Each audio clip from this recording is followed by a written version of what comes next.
Starting on July 30, fighting erupted in Ain Al-Hilweh, one of the most crowded Palestinian refugee camps in South Lebanon. Since the start of the fighting, at least 28 people have been killed and many others wounded. As soon as the fighting began, late July, thousands of families were forced to flee, seeking security elsewhere. However, the fighting continues and more people were forced to flee the refugee camp. Ain Al-Hilweh is more or less at a standstill.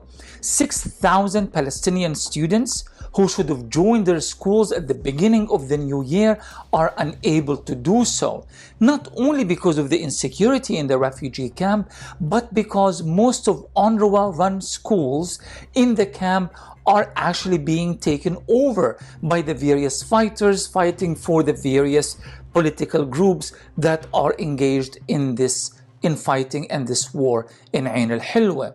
$10 million of losses have been recorded in Ain Al-Hilweh so far. This is a large amount of money, but it is much larger if it's placed within the context of the fact that Ain Al-Hilweh is one of the poorest Palestinian population centers anywhere in Lebanon.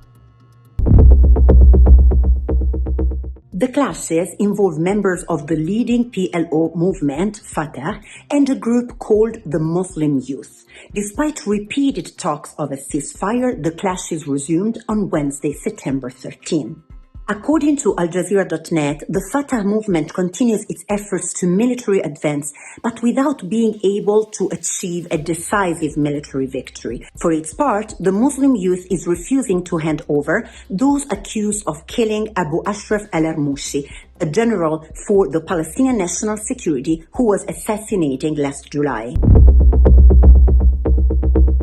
The Palestinian Joint Action Authority, an umbrella political group that represents various Palestinian groups in Lebanon, have called for ceasefire repeatedly. In fact, they have succeeded in ensuring a relatively successful ceasefire throughout the month of August. Hassan Nasrallah, the head of the Hezbollah resistance groups, has called on everybody involved in this fight not to continue and to reach a ceasefire. He cited that as in the interest of the Palestinian people and the Palestinian cause, the refugees, and the people of Lebanon as well. Hamas has just dispatched one of its top members, Musa Abu Marzouk, to work with others in the camp and outside the camp to ensure a ceasefire. Ahmad Azzam, one of the top leaders of Fatah, has also been dispatched to Lebanon in order for him to achieve the same goal. The issue is, however, these various groups are accusing the others of trying to prolong the fight. Whether that is the case or not, the fight has indeed been prolonged. Another accusation is that there are some foreign entities that are invested in this in order for them to dominate Ain Al-Hilweh. We are talking about Fatah and the Palestinian Authority in Ramallah. And of course, the accusations continue, and in the process of doing so, the people of Ain Al-Hilweh continue to die and continue to be displaced. In an article published last August, renowned Palestinian journalist Abdelbari Atwan wrote that what is happening in Ain Al-Hilweh could well be an Israeli-sponsored attempt to cause inner Palestinian strife by replicating the Jenin camp assault scenario in the camps in Lebanon and delegating the task to the Palestinian Authority.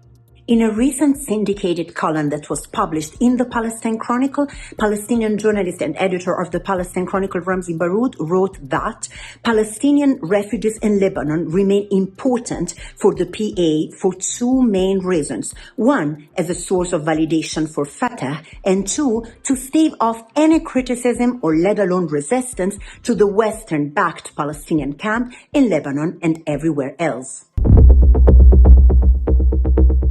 Palestine is not just made of land and territories in which Israel is stealing and robbing on a daily basis.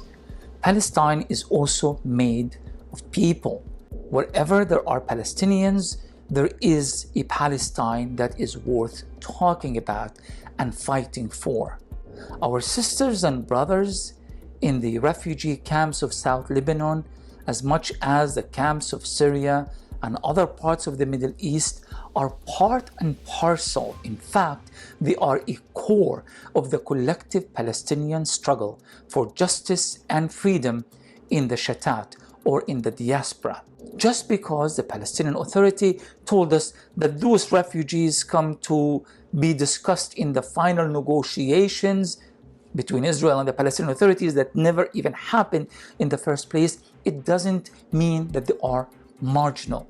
Quite often, we Palestinians end up mixing up our priorities altogether.